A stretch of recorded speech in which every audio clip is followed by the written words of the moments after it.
오늘도 하나님을 예배하는 자리로 나오신 여러분 모두를 환영하고 축복합니다.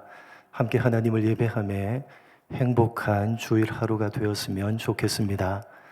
요한계시록을 차례대로 살펴보고 있습니다. 이 계시록은 종말의 때에 일어나는 일들에 대한 기록입니다. 누차 말씀을 드렸듯이 성경이 말하는 종말이란 시간적인 개념이 아니라 순서적인 개념입니다. 그러므로 계시록의 내용들은 이 세상이 끝나는 마지막 시간에 일어나는 일들이 아니라 순서적으로 마지막인 예수님이 승천하시고 난 이후인 1세기 초대교회 때부터 재림하실 때까지 그 전체 기간 동안에 일어나는 일들입니다. 1세기 당시에도 일어났던 일들이고 지난 2000여 년 동안 반복해서 일어났던 일들이고 지금 현재도 그리고 앞으로 예수님이 재림하실 때까지 계속해서 반복해서 일어나는 일들입니다. 오늘 함께 생각해 볼 본문의 말씀은 요한계시록의 결론이 시작되고 있는 서론 부분입니다. 요한계시록은 19장부터 마지막 22장까지가 전체의 결론 부분입니다. 특별히 19장 1절부터 10절까지는 결론 전체를 요약하고 있는 내용인데 할렐루야로 시작되는 4개의 할렐루야 찬송입니다. 지난번에 살펴본 첫 번째부터 세 번째 할렐루야 찬송의 내용은 이렇습니다. 사도 요한은 땅에 있었습니다. 그런데 하늘에서 먼저 죽어서 하늘에 가 있는 성도들이 하나님의 구원하심에 대해서 할렐루야, 그리고 하나님의 심판하심에 대해서 할렐루야 하면서 찬송하는 소리가 들려집니다. 그러한 성도들의 찬송에 하늘에 있는 천사들이 아멘 할렐루야 라고 화답하는 소리가 들립니다.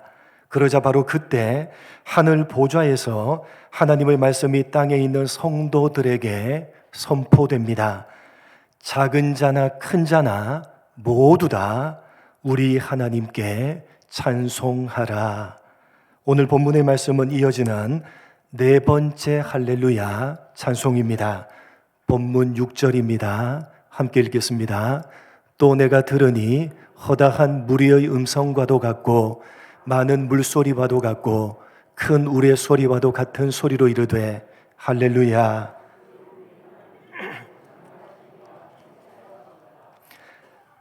땅에 있는 사도 요한에게 하늘로부터 4번째 할렐루야 찬송이 들려집니다. 허다한 무리의 음성, 많은 물소리, 큰 우레 소리와도 같다는 것은 대단히 큰 소리였음을 강조하고 있는 표현입니다. 이 4번째 찬송 소리는 이전에 들었던 3번의 찬송 소리보다 훨씬 더 큰 소리로 하는 찬송이었습니다. 어떤 내용입니까? 할렐루야, 우리 주 하나님 곧 전능하시니가 통치하시도다. 여러분, 계시록 당시에 이 세상을 누가 통치하고 있었습니까? 로마 제국이 통치하고 있었습니다. 사도 요한을 비롯한 1세기 당시의 초대교회 성도들은 로마가 통치하고 있는 시대를 살아갔습니다. 그 로마는 기독교를 반대했고 기독교인들을 극심하게 핍박했습니다. 사회적 경제적인 불이익은 물론이고 로마 감옥에 가두었고 원형 경기장에 던져서 굶주린 사자의 먹이가 되게 했습니다. 지도자인 사도 요한마저도 강제 수용소였던 밤모섬에 가두어 버렸습니다. 사방을 둘러봐도 온통 로마가 통치를 하고 있었고 그 통치는 아무도 거역할 수가 없는 강력한 통치였습니다. 바로 그때 이 4번째 찬송 소리가 들려지는 것입니다. 주 우리 하나님 전능하시니가 통치하시도다. 분명히 로마가 통치하고 있지만 사실은 하나님께서 통치를 하고 있다고 말씀하는 것입니다. 여러분, 우리가 보기에는 하나님께서 이 세상을 통치하고 있는 것처럼 보이지 않을 때가 많습니다. 오히려 로마와 같은 세력들이 이 세상을 통치하고 있는 것처럼 보입니다. 로마 앞에서 기독교가 무력해 보이고 로마의 강력한 통치 앞에서 하나님을 믿는 신앙이 아무런 힘도 발휘하지 못하는 현실을 보면서 우리는 하나님께서 세상을 통치하고 있다는 사실을 잊어버릴 때가 많습니다. 바로 그때 우리는 이 네 번째 찬송 소리를 들어야 되는 것입니다. 주 우리 하나님 전능하시니가 통치하시도다. 여러분, 우리가 사는 이 세상을 하나님께서 통치하고 계십니다. 여러분이 살아가고 있는 모든 삶을 하나님께서 통치하고 계십니다. 믿으시기 바랍니다. 믿으시기 바랍니다. 목사님, 이 세상을 하나님께서 통치하고 계시는데 세상이 왜 이 모양 이 꼴입니까? 내 삶을 하나님께서 통치하고 계시는데 왜 이렇게 하는 일마다 고난과 어려움의 연속입니까? 성경에 등장하는 모든 신앙인들이 던졌던 질문이요, 사도 요한이 던졌던 질문이요, 오늘 우리들이 던지고 있는 질문입니다. 그 질문에 오늘 본문은 이렇게 답을 하고 있습니다. 이어지는 본문 7절, 8절입니다. 같이 읽겠습니다. 우리가 즐거워하고 크게 기뻐하며 그에게 영광을 돌리세. 그의 아내가 자신을 준비하였으므로 그에게 빛나고 깨끗한 세마포옷을 입도록 허락하셨으니 이 세마포옷은 성도들의 옳은 행실이로다 하더라.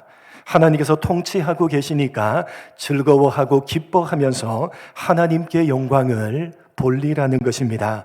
그런데 문제는 보이는 현실이 그렇지 않다는 것입니다. 하나님께서 통치하고 계신다고 하는데 현실은 로마가 통치하고 있는 현실입니다. 그럼에도 성도들은 즐거워하고 기뻐하며 하나님께 영광을 돌릴 수 있어야 되는 것입니다. 왜요?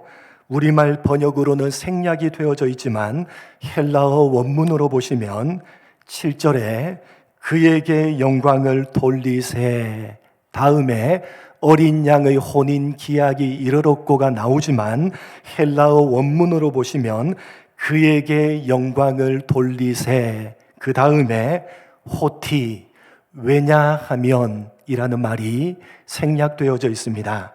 무슨 말이냐? 하나님께서 통치하고 계시는데 현실은 로마가 통치를 하고 있습니다. 하나님께서 통치하고 계시는데 현실은 고난과 어려움의 연속입니다. 그럼에도 성도들은 즐거워하고 기뻐하면서 하나님께 영광을 돌릴 수가 있다는 것입니다. 어떻게 그럴 수가 있느냐? 본문 7절을 다시 한번 읽어보겠습니다. 생략되어져 있는 왜냐하면을 넣어서 읽어보겠습니다. 같이 읽겠습니다. 우리가 즐거워하고 크게 기뻐하며 그에게 영광을 돌리세 왜냐하면 어린 양의 혼인 기약이 이르렀고 그의 아내가 자신을 준비하였으므로. 여러분, 성도된 우리는 하나님께서 통치하고 계시는 오늘 현실이 어떨지라도 즐거워하고 기뻐하면서 하나님께 영광을 돌릴 수가 있는 사람들입니다. 왜냐하면 어린 양의 혼인 기약이 이르렀고 그의 아내가 자신을 준비하였기 때문입니다. 여러분, 이 말씀을 제대로 이해하기 위해서는 당시의 결혼 풍습에 대해서 정리해 볼 필요가 있습니다. 당시 유대인들의 결혼식은 크게 세 부분으로 나누어서 진행이 되었습니다. 먼저 신부의 집에서 진행이 되어지고 그 다음은 신랑과 신부의 집에서 각각 진행이 됩니다. 그리고 마지막으로 이 모든 절차가 끝이 난 이후에 신랑의 집에서 혼인잔치를 하는 것으로 마무리가 되어집니다. 유대인들은 대략적으로 13세에서 18세가 되면 결혼을 하는데 일반적으로 유대 청년들은 1년에 7번의 절기 축제 때에 서로 눈이 맞습니다. 그렇게 눈이 맞으면 신랑이 될 사람은 부모님께 허락을 받고 신부가 될 사람의 집으로 가는데 3가지를 준비해야만 했습니다. 포도주, 신부를 데리고 오는 비용인 지참금, 그리고 결혼 서약서입니다. 이 3가지를 준비해서 신랑이 신부의 집에 도착을 했을 때 신부는 모습을 보이지 않고 숨어 있어야만 했습니다. 그러면 신랑은 신부의 아버지를 만나서 자신에 대해서 소개를 합니다. 자신이 속한 지파와 족보에 대해서 설명을 하고 자신이 왜 이 집을 찾아왔는지를 이야기합니다. 그리고 여러 가지 질문을 받은 후에 신부 아버지에게 딸을 줄 것을 요청하면서 결혼 지참금이 얼마인지를 조율하게 됩니다. 그런 절차 이후에 신부의 아버지는 신부를 데리고 오고 신랑은 신부의 아버지와 신부 앞에서 가지고 온 결혼 서약서를 낭독합니다. 그리고 역시 가지고 온 포도주를 잔에 담아서 신부에게 건네줍니다.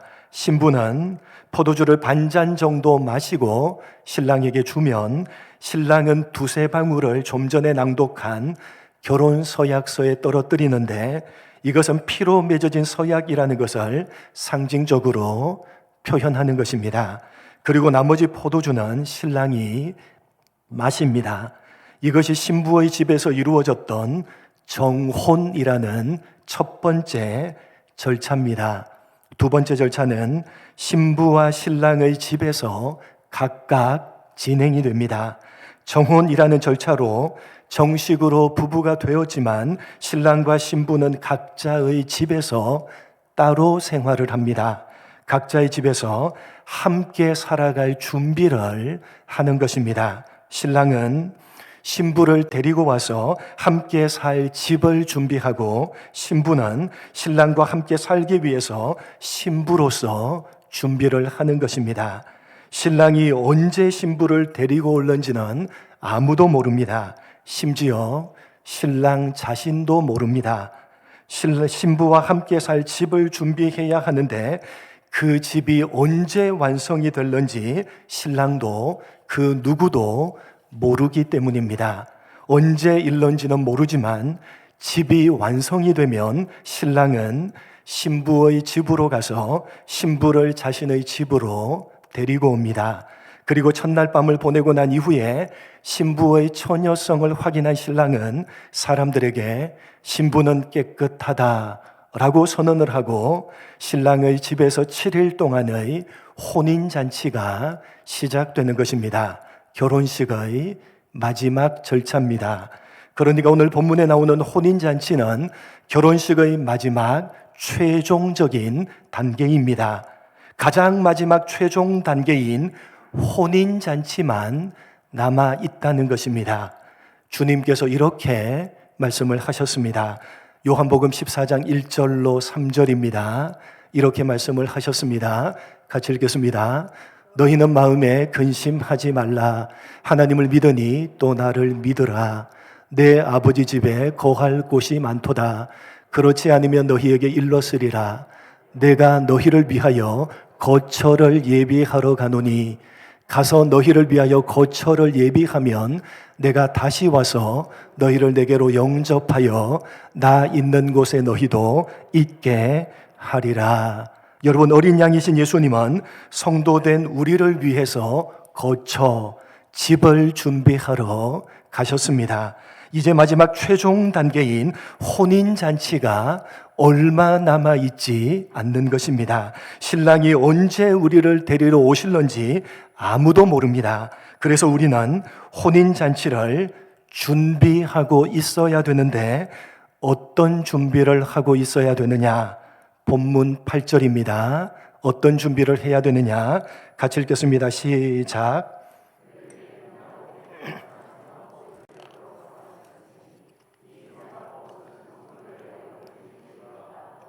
여러분, 성도된 우리는 세마포 옷, 옳은 행실을 준비하고 있어야 합니다. 그런데 그 세마포 옷, 옳은 행실은 누가 준비를 해 주시느냐? 본문 8절을 다시 보시면 빛나고 깨끗한 세마포 옷을 입도록 어떻게 하셨으니? 허락하셨으니. 신부가 스스로 빛나고 깨끗한 세마포 옷을 준비해서 입는 것이 아니라 신랑이 준비를 해서 입도록 허락을 하는 것입니다. 여러분, 하나님께서 통치하고 계시는 오늘 우리들의 현실이 전혀 하나님께서 통치하고 있는 것처럼 보이지 않는 고난과 어려움의 연속일지라도 우리가 즐거워하고 기뻐하면서 하나님께 영광을 돌릴 수가 있는 까닭은 주님께서 반드시 오실 것이고 그 주님께서 깨끗하고 빛나는 세마포 옷을 준비해서 우리들에게 입혀 주실 것이기 때문입니다. 여러분, 어린 양의 혼인잔치가 얼마 남지 않았습니다. 주님께서 오셔서 이 세상을 심판하실 것이고 우리를 구원해 주실 것입니다. 우리의 구원을 우리 스스로가 준비하고 우리 스스로가 책임지는 것이 아니라 하나님께서 준비해 주시고 하나님께서 책임져 주실 것이기 때문에 우리는 하나님께서 통치하고 계시는 오늘 현실이 어떨지라도 즐거워하고 기뻐하면서 하나님께 영광을 돌릴 수가 있는 것입니다. 그런데 중요한 것은 성도된 우리가 준비해야 될 것이 있다는 사실입니다. 여러분, 중요한 것은 성도된 우리가 준비해야 될 것이 있다는 사실입니다. 여러분, 말씀드렸듯이 우리의 구원은 우리 스스로가 준비를 하고 우리 스스로 책임을 지는 것이 아니라 하나님께서 준비를 해주시고 하나님께서 책임져 주시는 것입니다. 빛나고 깨끗한 세마포 옷, 성도들의 옳은 행실은 주님께서 준비를 해주시고 주님께서 입혀 주시는 것입니다. 그러나 동시에 성도된 우리들이 준비를 해야 된다는 사실입니다. 여러분, 본문 7절 후반절에서 8절 후반절을 보시면 이렇게 되어져 있습니다. 노란색으로 표시된 부분, 본문 7절 후반부에서 8절 전반부를 보시면 이렇게 되어져 있습니다. 노란 부분으로 된 부분 읽어보겠습니다. 어린 양의 혼인 기약이 이르렀고 그의 아내가 자신을 준비하였으므로 그에게 빛나고 깨끗한 세마포 옷을 입도록 허락하셨으니, 그의 아내가 자신을 준비하였으므로 그에게 빛나고 깨끗한 세마포 옷을 입도록 허락하셨다. 여러분, 분명히 빛나고 깨끗한 세마포 옷은 성도된 우리가 스스로 준비를 하고 스스로 입는 것이 아니라 주님께서 준비를 해주시고 주님께서 입혀주시는 것입니다. 그러나 본문 7절에서 보듯이 동시에 성도된 우리가 준비를 해야 된다는 사실입니다. 여러분, 혼인잔치가 얼마 남지 않았을 때, 다시 말해서 예수님의 재림이 얼마 남지 않았을 때에 성도된 우리는 준비를 하고 있어야 됩니다. 주님께서 준비를 해주시고 주님께서 입혀주실 것이지만 그것과는 상관이 없이 우리 스스로가 준비를 해야 된다는 것입니다. 물론 여러분, 우리가 하는 준비로는 어린 양의 혼인잔치에 들어갈 수가 없습니다. 우리가 하는 준비로는 구원을 받을 수가 없지만 그러나 구원과는 상관없이 우리는 예수님의 재림을 준비해야 된다는 사실입니다. 사랑하는 성도 여러분, 오늘 여러분의 현실이 어떨지라도 하나님께서 이 세상을 통치하고 계시고 여러분의 삶을 통치하고 계심을 믿으시기 바랍니다. 여러분, 하나님께서는 세상을 심판하시고 성도된 우리를 구원해 주실 것입니다. 예수님께서는 반드시 이 땅 가운데 재림하실 것입니다. 그러니 여러분, 재림을 준비하면서 살아가시기 바랍니다.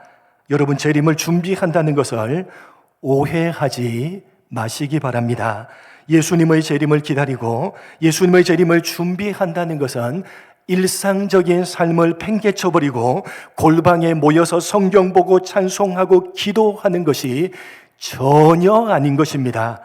여러분 한번 생각을 해보십시오. 신랑이 신부와 함께 살아갈 집을 준비하러 갔을 때에 신부가 다시 오실 신랑을 기다리면서 어떤 준비를 했겠습니까?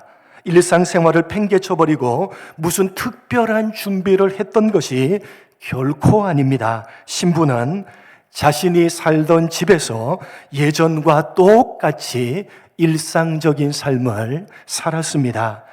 엄마를 도와서 집안 청소를 하고 음식을 만들고 설거지를 하면서 예전과 똑같은 일상의 삶을 살았습니다. 오히려 더 열심히, 더 성실하게 예전과 똑같은 일상의 삶을 살아가는 것입니다. 그것이 신랑을 기다리는 신부가 해야 되는 준비입니다. 일상의 삶을 팽개쳐버리고 무슨 다른 특별한 준비를 하는 것이 아니라 예전과 똑같이 일상의 삶을 살아가는 것입니다. 오히려 더 열심히, 더 성실하게 일상의 삶을 살아가는 것입니다. 달라지는 것은 딱 한 가지입니다. 목적이 변하는 것입니다. 청소를 하고 자신의 집에서 예전과 똑같이 청소를 하고 빨래를 하고 음식을 만들고 설거지를 합니다. 그런데 그렇게 하는 목적이 변하는 것입니다. 예전에는 집안 살림을 도우고 엄마를 도우는 것이 목적이었는데 이제는 그것 이상의 분명한 목적이 생기는 것입니다. 어떤 목적입니까? 신랑의 신부가 되어져 가는 목적입니다. 신부로 준비된다는 것은 일상을 떠나서 무슨 다른 특별한 준비를 하는 것이 아니라 목적이 변하는 것입니다. 보다 분명한 목적을 가지고 일상의 삶을 살아가는 것입니다. 분명한 목적이 생겼기 때문에 더 열심히, 더 성실하게 일상의 삶을 살아가는 것입니다. 그것이 신랑이 오실 예수님의 재림을 기다리는 우리가 해야 되는 준비입니다. 사랑하는 성도 여러분, 여러분은 어떤 목적을 가지고 여러분의 일상의 삶을 살아가고 계십니까? 여러분 성도된 우리는 믿지 않는 사람들과는 다른 분명한 삶의 목적을 가지고 있어야 됩니다. 여러분은 어떤 목적을 가지고 이 세상을 살아가고 계십니까? 전도서 기자는 이렇게 우리들에게 교훈하고 있습니다. 전도서 12장 13절입니다. 이 세상을 모두 다 살다가 이제 백발의 노년이 된 전도서 기자가 모든 인생들에게 이렇게 교훈하고 있습니다. 같이 읽겠습니다. 일의 결국을 다 들었으니 하나님을 경외하고 그의 명령들을 지킬지어다. 이것이 모든 사람의 본분이니라. 하나님을 경외하고 그의 명령들을 지키며 살지어다. 이것이 모든 사람들이 살아가는 목적이니라 라고 교훈하고 있습니다. 여러분 사람의 본분을 지키시면서 살아가시기 바랍니다. 살아가는 삶의 목적을 분명히 하시기 바랍니다. 믿지 않는 사람들과는 다른 분명한 목적을 가지고 여러분의 일상의 삶을 살아가시기 바랍니다.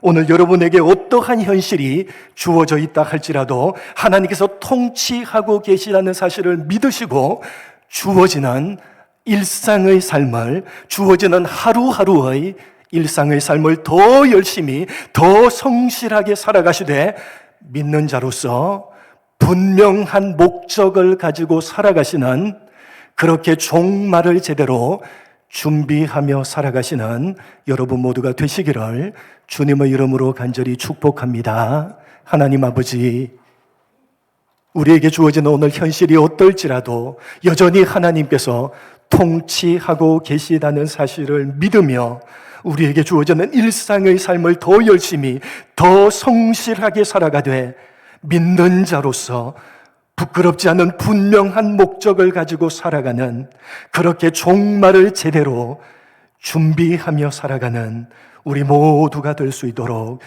은혜 베풀어 주옵소서 감사하오며 예수님의 이름으로 기도드립니다. 아멘.